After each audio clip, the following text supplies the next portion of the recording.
Oh my God, is it working? Cute. Oh my God, here we go.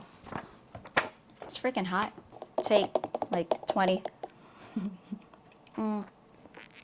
I drink this every day, not for the taste. Oh, that's disgusting. Okay. We're going to dive deep into sales trends, inventory, interest rates, and ask the question, are Airbnb still profitable in Houston? Things are a little crazy right now, but if you position yourself correctly, there can be opportunity in chaos. And that's what we're gonna go into today. I'm Raquel, real estate broker associate with over 10 years of experience helping clients buy, sell, lease, and invest in real estate throughout the greater Houston area and beyond. Let's first kick things off with single family homes. Sales dipped 1% from last year. Not a huge drop, but there's a kicker. Inventory surged 38%. We are at 5.4 months of inventory. And that is the highest that we've seen since 2019. Prices have started softening finally. If you remember last month, we were wondering why sales are slow, yet the prices haven't moved much. Well, they finally did move. Median prices dropped 3% to $3,450K, and homes are sitting on the market much longer, averaging at 75 days. You know, I hate to be like a Debbie Downer, but if you compare July to the previous month, it took a dip, and it's not normal historically for things to slow down during July in the midst of August. But here we are.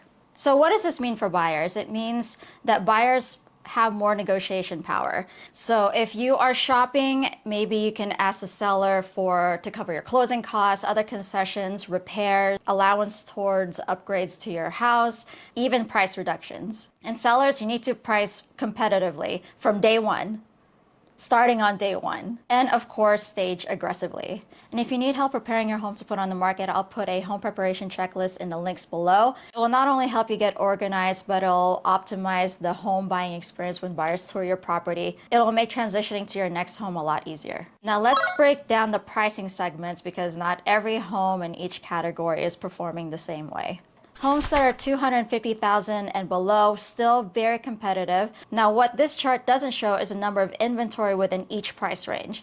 The reason why homes that are $250,000 and lower is not performing as well as the other higher price home segments is because there simply isn't that many available. If there were, these numbers will look very differently. So if you have a property for sale that's under $250,000, hit me up, please. I'll help you. Homes are $205,000 to $500,000. This is a sweet spot for buyers. Remember, the median prices of homes is $345,000. Within this price range, homes usually offer what the average buyers are looking for, which is good sized rooms, yard space, good schools, and a home that are move-in ready and excellent condition. $500,000 to $1 million, this range is where we're seeing the biggest slowdown. Sellers should focus on showcasing upgrades, not cutting any corners when it's time to list. Luxury homes, which are homes that are $1 million and up, are still selling, but it is all about perceived value. If the home isn't turnkey, buyers are gonna have problems and they're gonna negotiate the hell out of you. We're seeing that new construction homes are very popular right now, and rightfully so because they're offering a lot of things that buyers are interested in, especially in today's market. They're offering to pay closing costs and allowance towards upgrades, and everything is under warranty.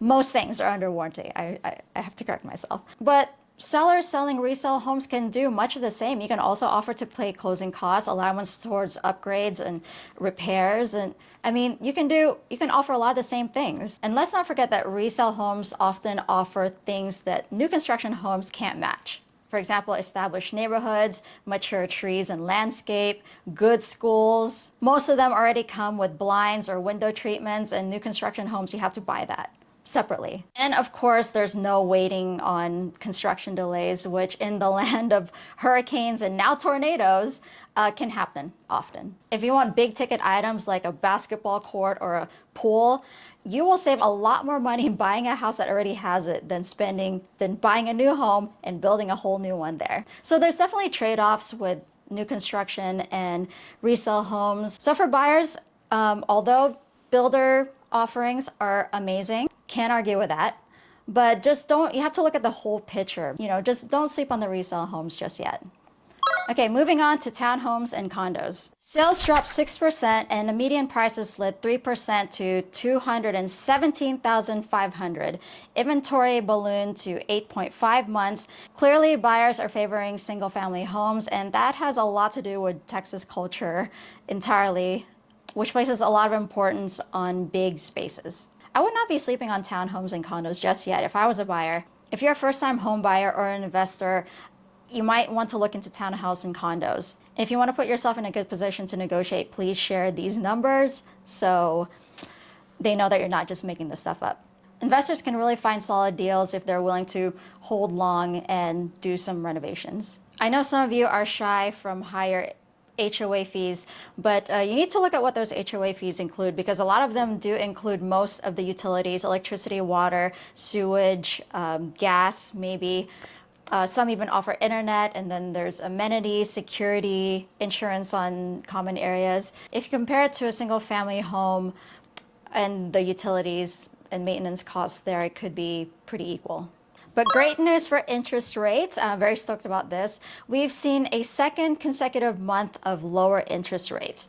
The national average now sits at 6.72%, with rates ranging from 6.67% to 6.82%.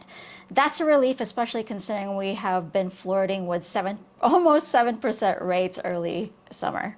This decline in interest rates is pretty significant. It improves affordability and gives buyers a little bit more breathing room. With that said, it is significant, but it's not going to be enough to offset the inevitable seasonal slowdown that's coming. As we move into the fall and winter season, and especially the holiday seasons, we're going to see a lot less buyer activity. And at the same time, the sellers that are still in the market during the holiday seasons, they're usually incredibly motivated, but the inventory is going to slow down a bit as well.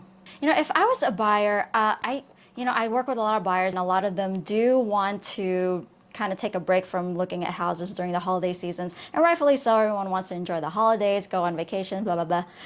But if I was a buyer, I would absolutely try to buy a house in the middle of Christmas if possible, because like I said earlier, the sellers who still have their houses on the market during the holidays are usually incredibly motivated. Inventories are still pretty high, competition is low, and you have time to shop and take your time when looking around. And most importantly, you can craft your offer so that it's in your favor. Moving on to the rental market. Rentals are holding steady. Leases are up 3%. Median rent flat, it's at $2,150 due to the high demand. But because there is more homes on the market, properties are sitting longer at around 46 days on average. Many of the newly listed homes for rent, you may have noticed, used to be for sale. This is actually a smart pivot for sellers if done correctly. Instead of chasing price reductions, a lot of sellers are choosing to lease their home, allowing them to collect rental income on their property and benefits from landlord tax advantages, and ride out the market until conditions improve. It's a long play, but it can work if done properly. Now, here's a topic I wanted to touch on for this month's market update, and it's the topic of Airbnb rentals. As from someone who has friends and clients who own Airbnb businesses, here's what we know. So in short, the market isn't what it used to be. It used to be quite profitable, and that's why a lot of people were doing it.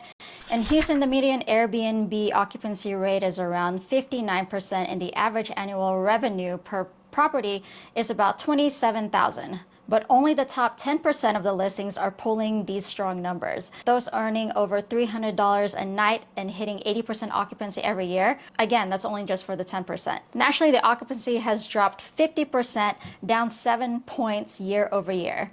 In Galveston, a nearby hotspot, many Airbnb owners are selling, and inventories are skyrocketing to 17 months, turning into a buyer's market for sure. So what does this mean? It means that Airbnb still can work, but only in really busy areas like Medical Center, Montrose, Medical Center, because we do have a lot of out-of-town people are staying long-term for medical reasons. So why is this happening? Oversaturation, stricter regulations, poor customer experience, and higher operation costs. Guests are tending to choose extended stay hotels over these rentals from amateur hosts.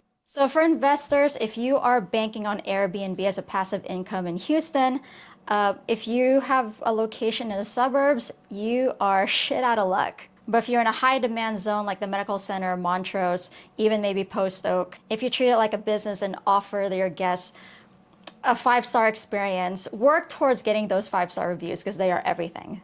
Then yes, Airbnb can still be successful, but generally they're not performing that well. I have a lot of friends and clients that are selling their Airbnb businesses, and it's been challenging. Okay, industry news and development. Big developments are reshaping Houston's landscape that will greatly affect the real estate market.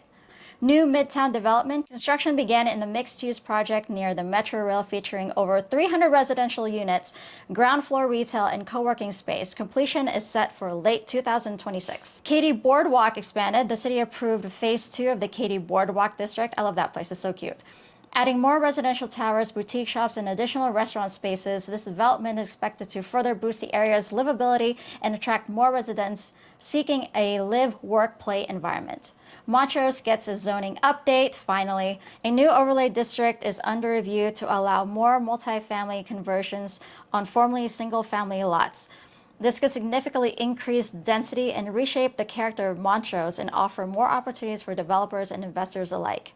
Houston's infrastructure plan gained funding. Nice.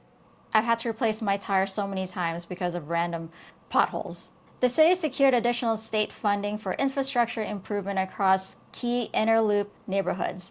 The upgrade focuses on flood mitigation, public transit access, and pedestrian-friendly redesigns. Energy corridor office to residential conversion. Several aging office buildings in the energy corridor are being eyed for conversion into residential apartments, responding to shifting work from home trends and housing demands. These projects are future hotspots. If you're an investor or planning to open a business, maybe consider these areas and watch them closely. And that is it for today. Check the link in the description for the full market update, which covers everything that we discussed here today in greater detail and a few bonus things. And if you like this video, hit the like button, subscribe, and maybe share this video with someone who you think will benefit from this information. If you have questions or have any suggestions on what we can cover on the next market update next month, put them in the comments below. Thank you for watching, and we'll see you at the next video.